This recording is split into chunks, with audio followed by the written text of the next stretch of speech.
A very good morning to all of you. Namaste. My name is Shruti Mishra. I'm Assistant Professor at Vidyapeeth Women's University, Jaipur.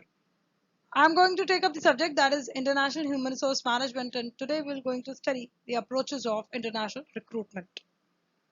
So let's talk about the approaches which are using by the International Human Resource Management.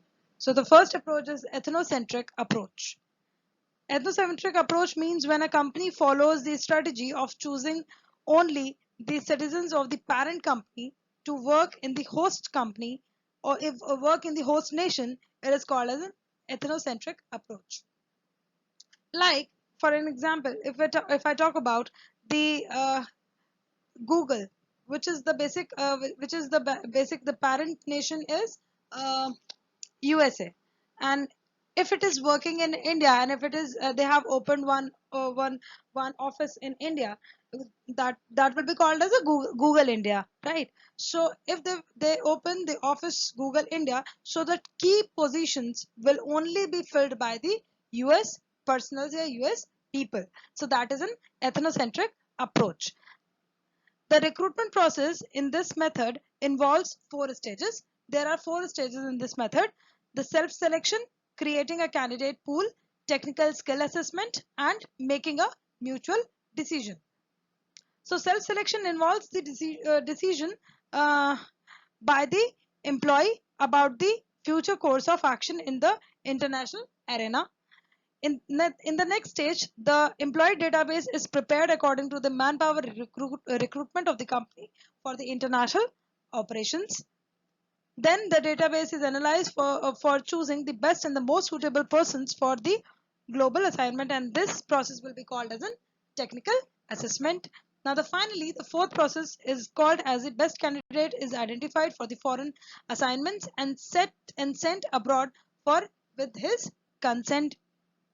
So this is basically called the ethnocentric approach. When the parent company, when a parent company sends its person to the host country, like here, if we talk about the, if we have taken the example of the Google, here the India will be the host country and the parent country will be US. So the person of the US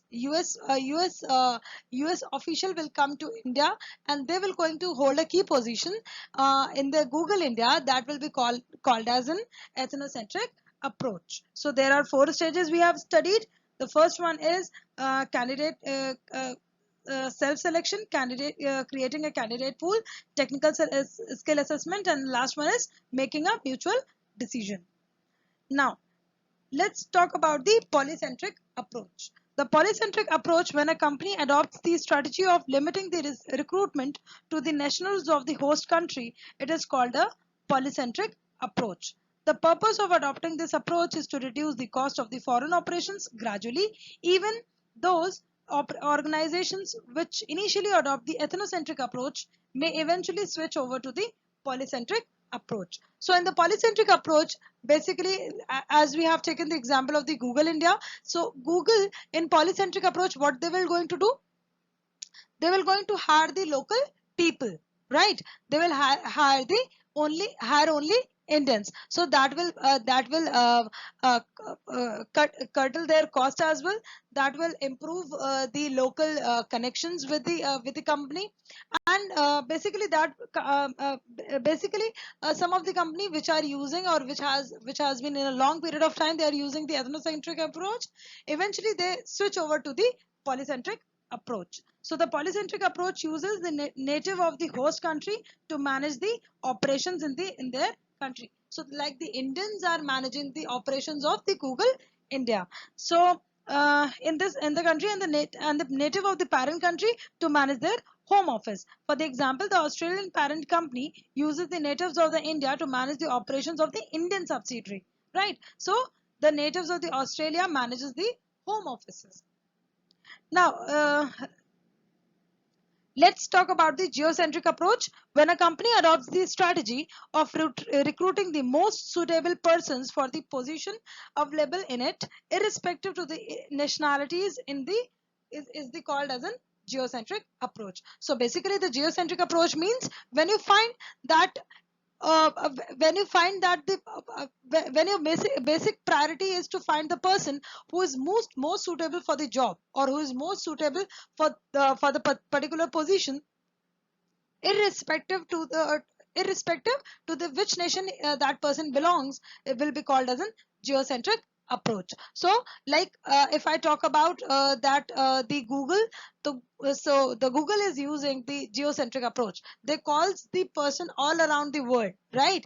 They are picking the people from India, from Japan, from Australia, from New Zealand, from China, from Singapore, from each and every nation. So they are using the geocentric approach. The company that are truly global in the nature adopt the approach, since it utilize a globally integrated business strategy. Since the HR operations are constrained by the several factors like political and ethical factors and government laws, it is difficult to adopt this approach. But still, most of some of the globally recognized offices, or you can say globally recognized companies, are using this particular approach.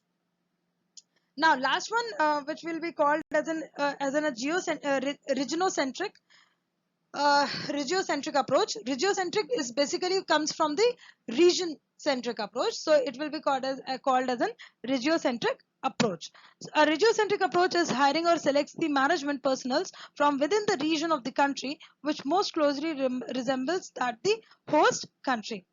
The company has expanded its search beyond the borders of the host country, but it stopped short of seeking management personnel from the operations throughout the world.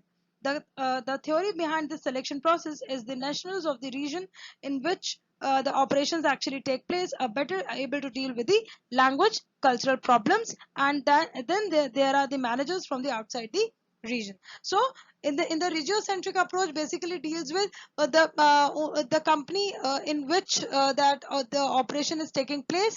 They only pick the people from that particular region. Like if I talk about the Rajasthan, if some of the MNC is working over here, or some of the MNC has established their offices over here, so they have picking up the people, or picking up their office personals from this particular region only. So that will they will be able to deal with the problem of the language barriers. They will able to understand the political issues. They will understand the social and cultural norms. So that's how the regiocentric approach takes place. So these are the basic approaches which I have talked about. And if you have any query related to this particular session, please do let me know in the comments. And this session is powered by Digital Version 2.0, Jyoti Vidyapeeth Women's University, Jaipur. Thank you so much, student. Have a great day.